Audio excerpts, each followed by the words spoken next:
E vamos ouvir aqui também o Haddad falando a respeito das finanças, antes da gente falar da reunião do Bolsonaro com militares. Cara, assim, o lance de você, eu acho muito digno e eu sou sempre a favor de reduzir impostos em geral, especialmente em coisas como comida, sabe? Comida, lógico. Eu acho bom, a gente tem um problema de tributos aqui no Brasil, um sistema de tributos aqui no Brasil que, bom, eu teria que conversar com quem for eleito presidente, mas assim, É injusto. eu considero sistema tributário. exato, assim, eu pagar o mesmo imposto nessa água que o cara lá do Capão Redondo paga é desumano. É isso. Na carne e tudo mais.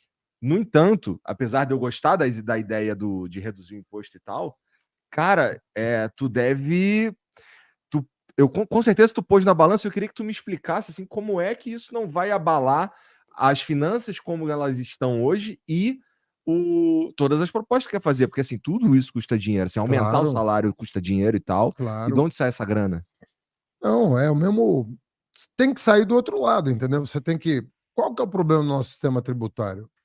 Não é difícil entender. Cara, economista é um bicho complicado, porque ele complica o que é simples. Um pouco para valorizar a profissão, sabe? Tem um truque aí.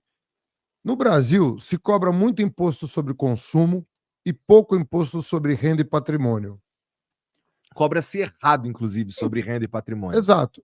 Então você cobra muito sobre consumo e pouco sobre renda e patrimônio. Resultado: o pobre paga proporcionalmente mais imposto que o rico.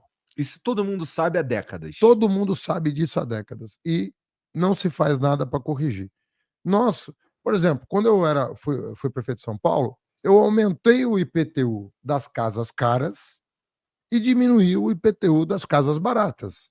Então você não tem uma alíquota única, 1% para todo mundo. Não, o pobre paga meio, o rico paga 1,5. A média dá 1.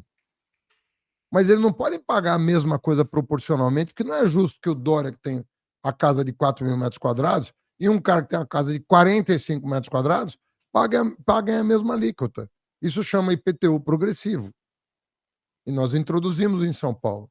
E TBI, que é aquele imposto que você paga na transação, né? Comprei a casa, pago o imposto.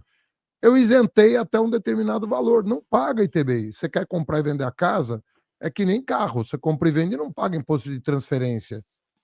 Bom, isso daí é uma política maneira, pensando no cara que ganha menos, assim, mas ela precisa ser revista de tempo em tempo também, porque o mercado muda de tempo em tempo, né? Claro, todo ano você tem que ir ajustando e calibrando, mas tudo na direção de ter um sistema tributário mais justo. O nosso é muito injusto.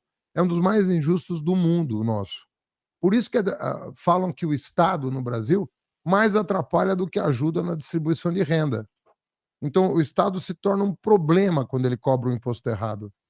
Nossa sociedade é super desigual. E o Estado, às vezes, torna ela mais desigual ainda, cobrando errado.